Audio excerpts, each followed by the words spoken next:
Alright guys, so what is going on? I am back in the studio, fortunately for all of us and for me as well. And today we have a very fitting shoe for this time of the year. Everyone knows what holiday just passed us by.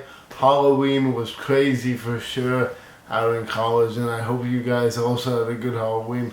It's definitely a time when a lot is changing in the season. It's getting pretty cold out, and it is just about that time of the year where people start breaking out their long pants and their high tops, and this shoe is no exception to that. So definitely the high tops in the fall and winter get the most amount of attention.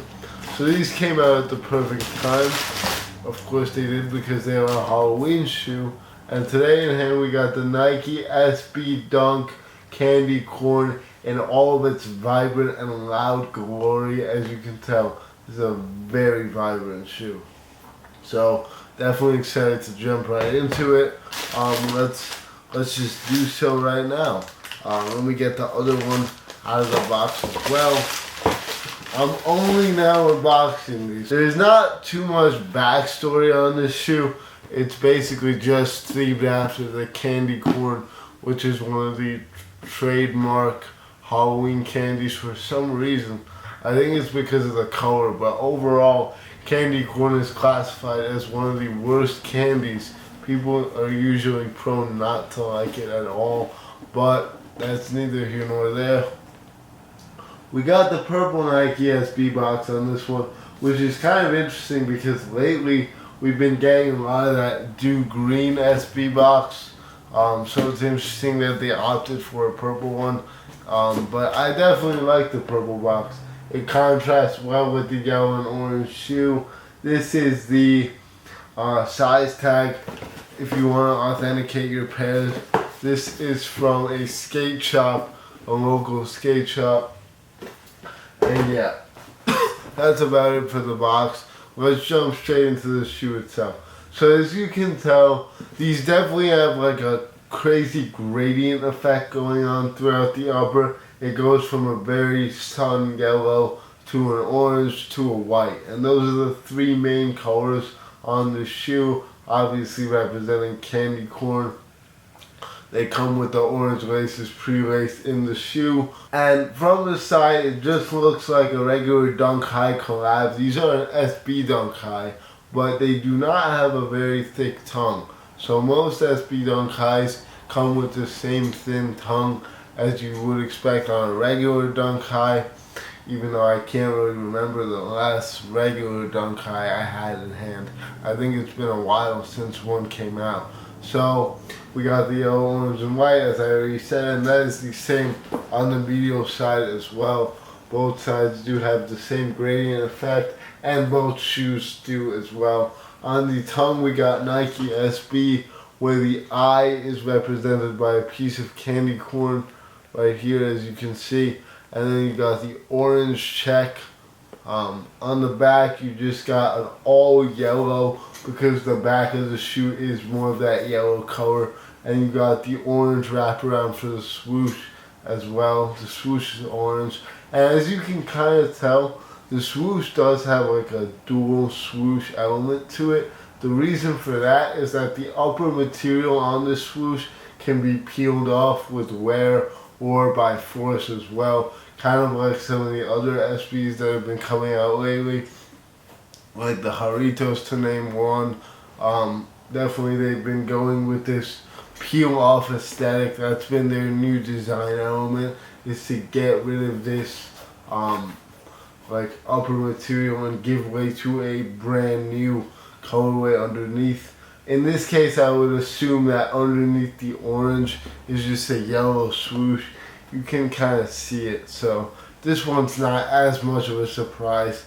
In terms of like quality of materials go, this is a leather, but it's a very weird feeling leather. Like, it feels like suede almost. It's very silky, which doesn't necessarily mean it's good. I mean, this part right here is pretty soft, but then this outer part is very hard leather. It's not bad, but It reminds me maybe of like the Travis Scott olive toe box, which was like a weird feeling white leather. Maybe that one was a little bit better, but overall you can tell that there is not much tumbling on the toe box of the shoe, which for some reason refuses to focus. There you go. So not much tumbling on the toe box of this shoe or on the upper in general, which means that the quality is probably not the greatest in the world. You can kind of tell it does give in a little bit on the back here.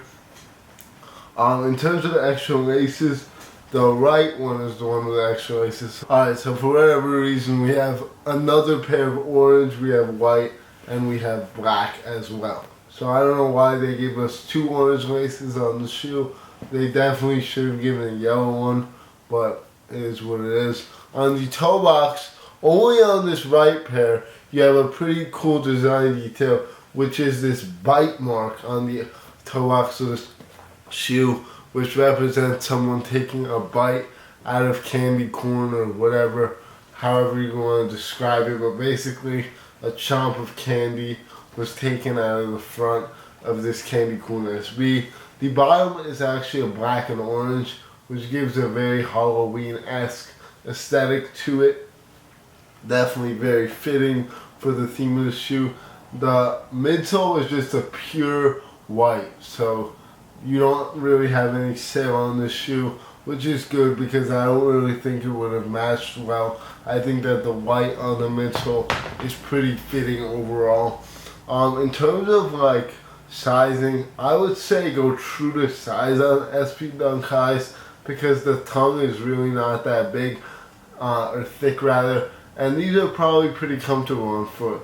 I mean, nothing like crazy comfortable, but I would imagine they're probably better than Jordan 1 highs because Dunks are usually lighter and more like wearable, I guess. I don't really know how to explain it.